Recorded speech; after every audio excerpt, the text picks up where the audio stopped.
Hi, my name is Junk Linez, and I'm the owner of Junkyard Studios Tattoo Parlor. I'm also an artist, an illustrator.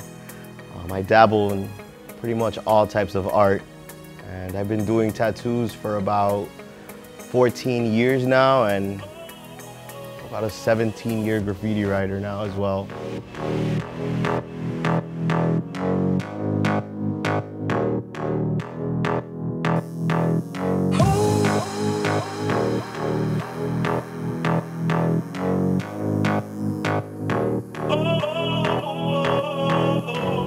I started at a very young age, since I want to say probably like 5, 6 years old, who knows, maybe even younger. I know that like when I was a kid, my mom always did her part by influencing me creatively and always providing art supplies. You know, while most kids had, you know, I guess all types of toys and stuff, I always had sketchbooks, art books, and plenty of art supplies around the house to keep me entertained.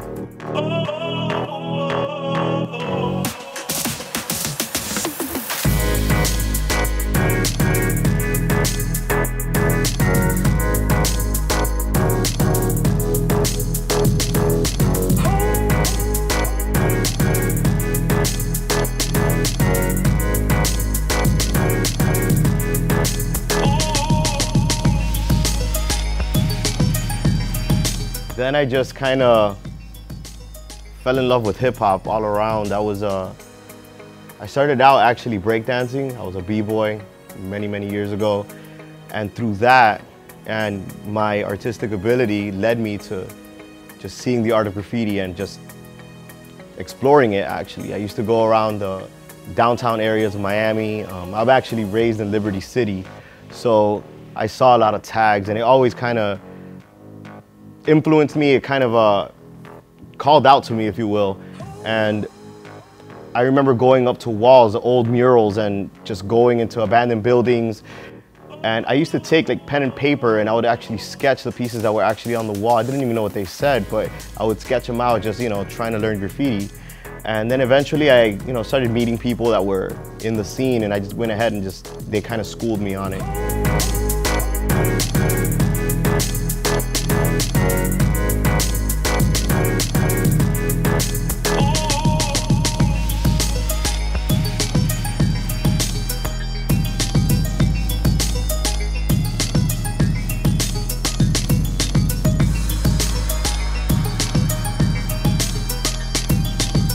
Yeah, back then, I want to say in like the early to mid 90s, graffiti infested the streets of Miami. It infested it completely. There was tags everywhere, and that's, at that point in my life, I remember that was probably, in my opinion, the best times, the best years of graffiti in Miami.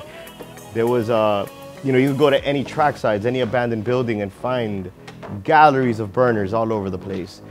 And, you know, like, I remember going into pennants, you know, which were pretty much abandoned buildings, and there would be just so much artwork. Every ounce, every inch of a wall was just covered in paint.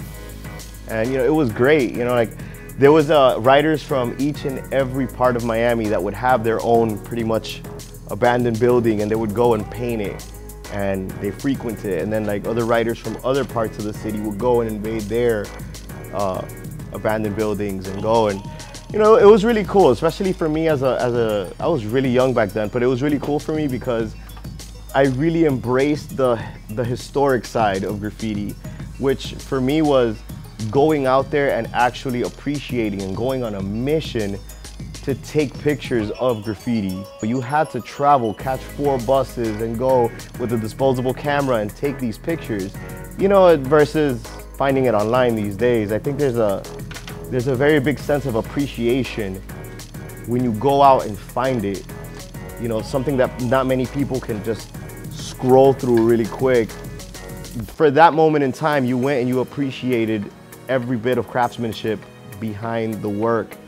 I think that kind of depreciated now. Now you kind of, a moment lasts like 3 seconds where, you know, you see it on, let's say like Instagram, you find the latest piece, they post it, you look at it for 3 seconds and keep it moving.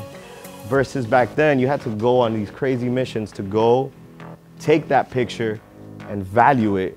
And I remember seeing pieces by like, let's say, Dam Crew or TSE or something like that, and like they would be out there and I would just analyze these pictures that I would go and take. And even the 2-3 hours that it would take you to go find these walls, you would sit there for another hour and just admire the work.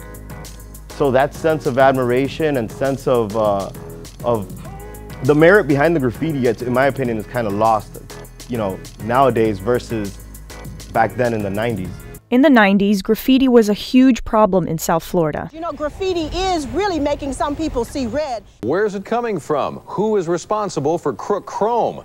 Who is this street artist defacing everything in his or her path? Police eventually found Crook and Chrome's apartment and arrested Crook. 16 years later, trendy Miami businesses are paying artists like Crook and Chrome to paint graffiti murals on their walls.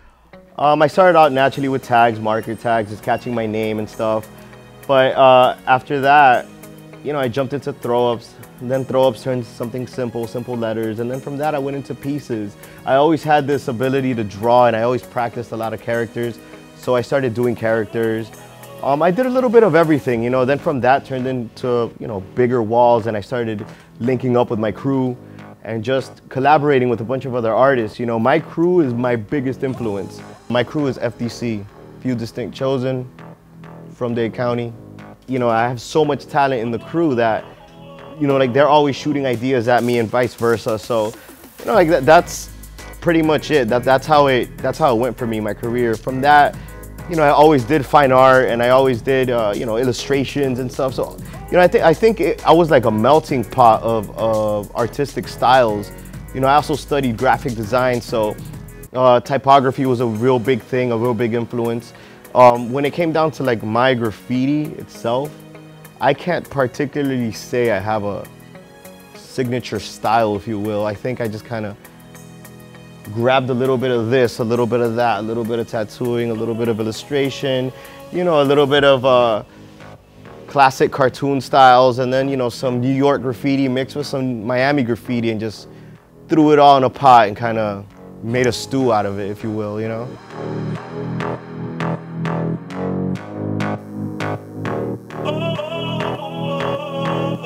I was about 20 years old and I was fresh out of college, and I don't know, I was a little lost in the world, and I met a good friend of mine named Raymond Grillo, and he used to tattoo another good buddy of mine, and he opened up the world of tattooing to me in the way that prior to meeting him, I kind of saw tattooing as very basic. The stuff you saw in the hood, the stuff you saw like generic stuff in the street, where like a little script name with a little Betty Boop or a little rose, or, you know, something really cheesy, I guess. Once I started seeing his work, for the first time in my life, I had seen full sleeves, full back pieces, somebody freehanding on somebody's skin and just going in with incredible artistic ability. That opened up my eyes to the world of tattooing. I started studying and I went ahead and just saw the potential. Once I saw the amount of talent that there was in this industry, I had to get involved, and it just called out to me. And through there, that was the beginning of my journey 14 years ago.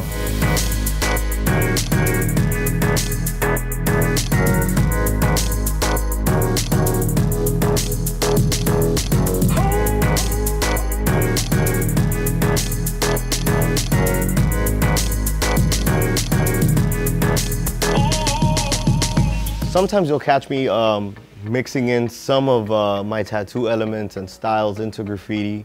You know, definitely with my style of drawing for tattoos, I apply that towards my characters, and, you know, sometimes with my backgrounds, or sometimes even the use of color and bold lines.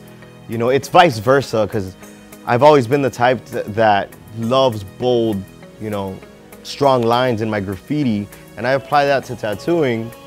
And naturally, I apply the tattoo styles to graffiti as well.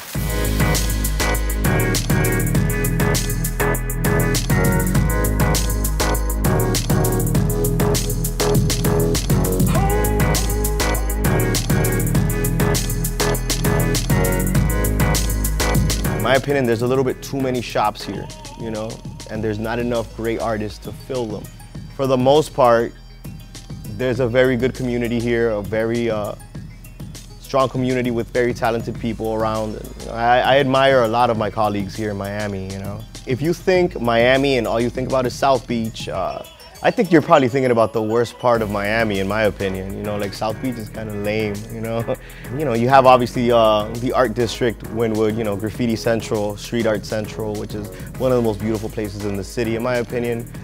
Brickell, the metropolis side of Miami, which is, in my opinion, they've been doing a great job at rebuilding it and, you know, making it beautiful. You know, you go there and it's like, it's impressive. It's Miami. It's all about nightlife, Liberty City or like North Side, and, or special places in Carroll City.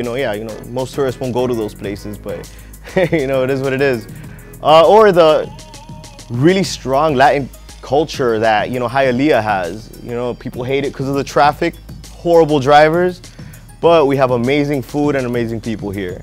So I mean, every neighborhood has something to offer, and that's what makes this great city.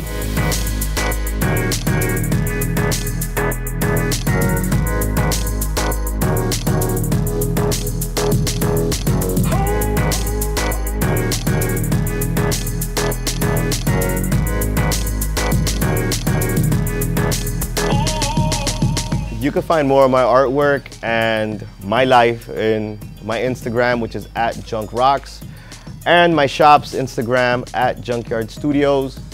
And pretty much that's where I post all my shenanigans in my life.